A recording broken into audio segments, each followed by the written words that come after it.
We are African, and we happen to be in America. We're not American. We are people who formerly were Africans who were kidnapped and brought to America. Good evening. Dr. Martin Luther King, the apostle of nonviolence in the civil rights movement, has been shot to death in Memphis, Tennessee.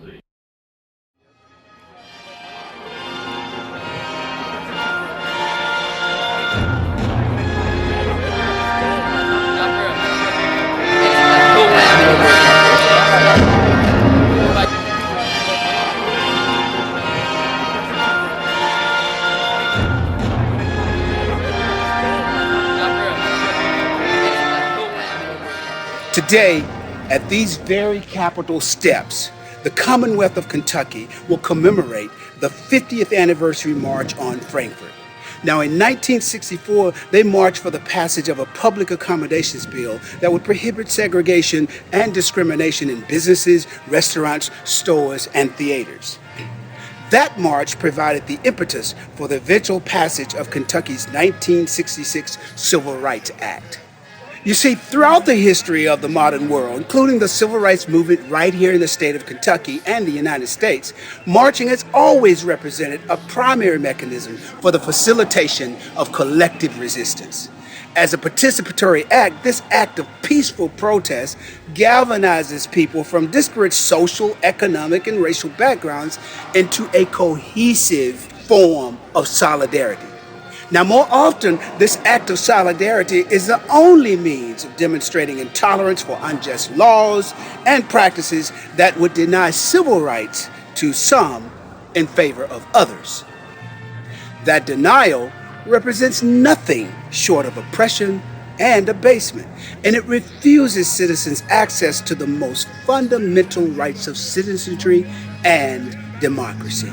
So today, as we celebrate the gains attained in equality by the courageous acts of those participants some 50 years ago, perhaps we should reflect on the current conditions of abasement and oppression that remain entrenched in our 21st century society, and reconfirm our obligation and responsibility to extend the mantle of equality to an ever new and emerging generation.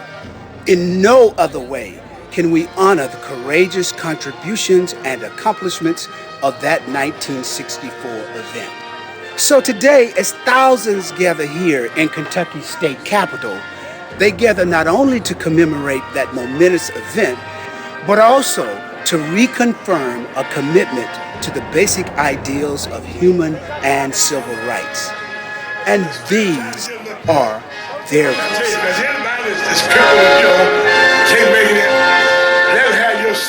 The NAACP in Frankfort, to a large extent led by Helen Holmes, had started the movement in Frankfort that culminated in a march on Frankfort before 1964. It was composed of faculty and staff members at Kentucky State, community members, many of them belonging to NAACP. During that same period of time, of course, that when we began to think in terms of sit-ins, CORE came in to conduct training sessions as to how the person sitting in should be able to respond, I should say not respond, and the ability to endure the indignities that would be heaped on them while they were sitting in. This people, can't make it. Never have your seat if you're able to get up there. You okay? There's an army coming. Over every chain. Break every chain.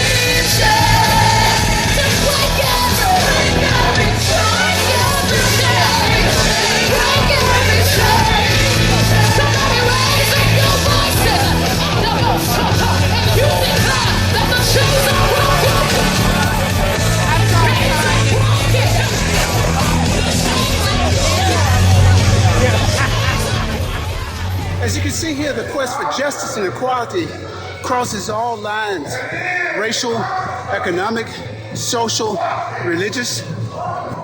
As human beings have found a method of protest in which they can articulate their frustrations with current conditions, not only in society, but in the entire world.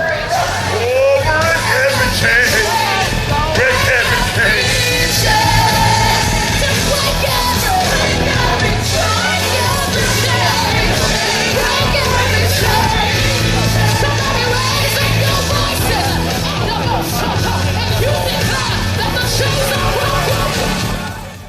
Most of them were held either at St. John's AME Church or at Jack Rob's funeral home. The students really were the ones who did most of the sitting in, for example, at Frisch's Restaurant, East Main Street.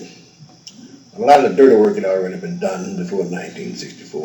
The participants in the sit-ins, the petitions to the business establishments, because people normally think of restaurants.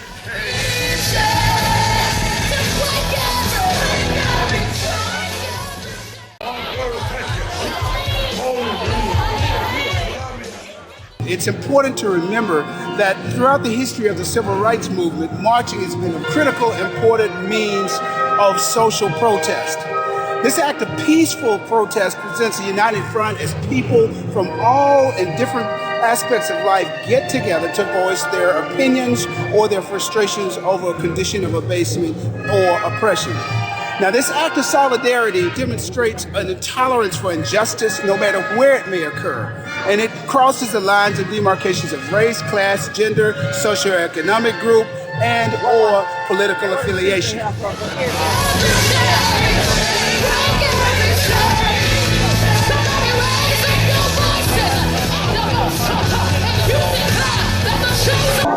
The music, of course, that we were familiar with was "We Shall Overcome." We would share in that and just come out with it a little bit. And of course, we sang it as we all gathered together. But it was a time when we just basically were not sure what was going to happen. So it was one of those ways of unifying a very disparate group. We were all there for a cause, but the causes were different because some of us were white, of course, and some were black.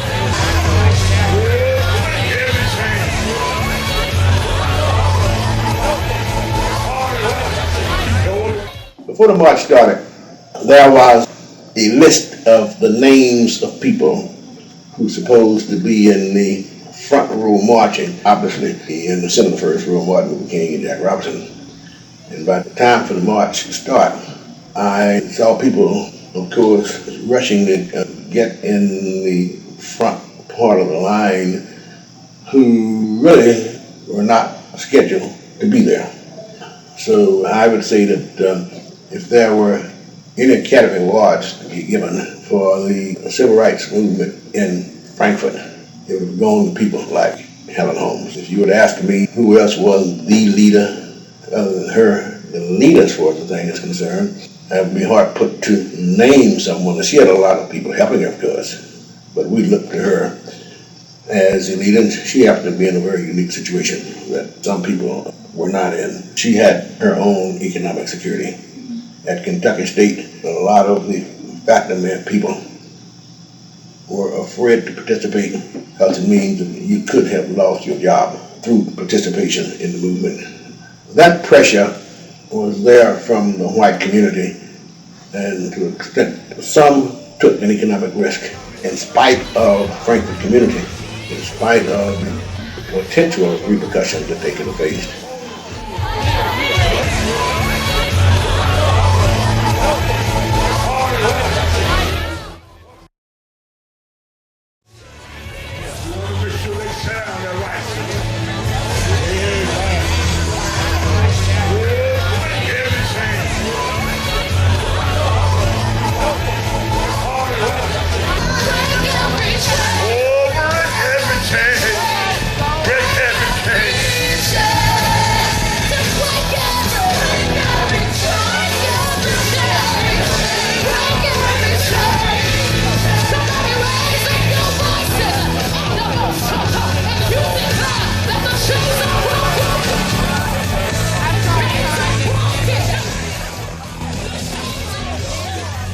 Now, there's little doubt that those participants in the march 50 years ago would celebrate the grounds that have been gained since that time. Nevertheless, as we reflect on those gains, it's important that we also reflect on the challenges that remain and unanimously conclude that it is our responsibility to pick up that torch that was so ably passed on 50 years ago. We're here on this day to commemorate the 50th anniversary of the mass march on Frankfort, Kentucky. Remember that oppression manifests itself in such ways that it denies things such as voter participation or voter rights. But even more and more critical, oppression and abasement denies one the right to be a human being.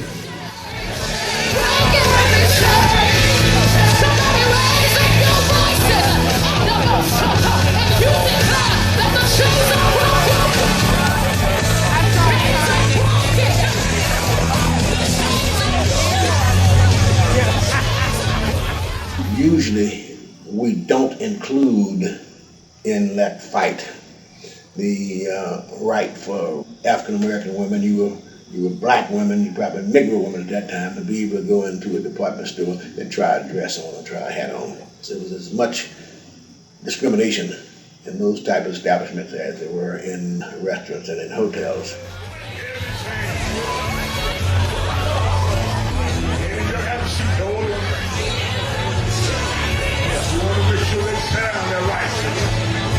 Anytime we can verbalize a conviction, it crystallizes it in our mind and gives us the foundation for implementing it with action and with words. So songs and phrases and mottos are means to that end. Now the shortcoming of that is that if we just stop there, we never move to actualizing and bringing to fruition what the word, the motto, the songs are saying.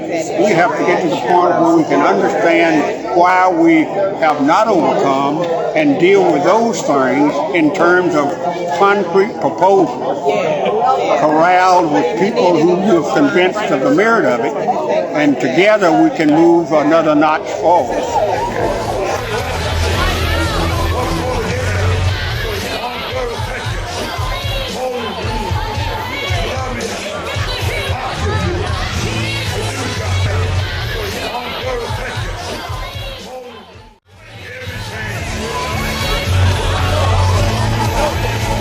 To me, the heroes of that period were those people who were working in the trenches in the early 60s, prior to 64.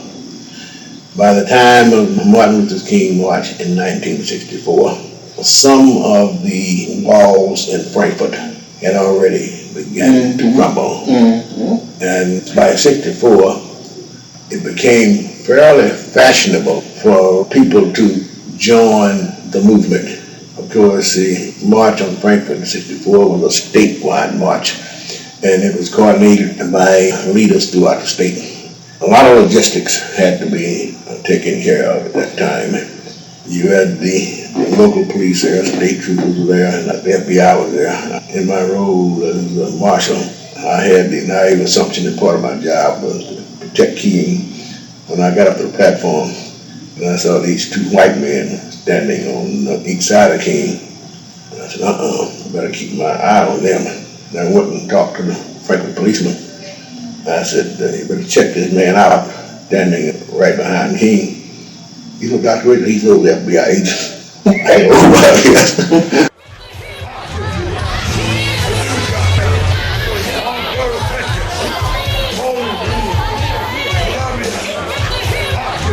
So today's march essentially represents an opportunity and responsibility to build on that legacy established 50 years ago.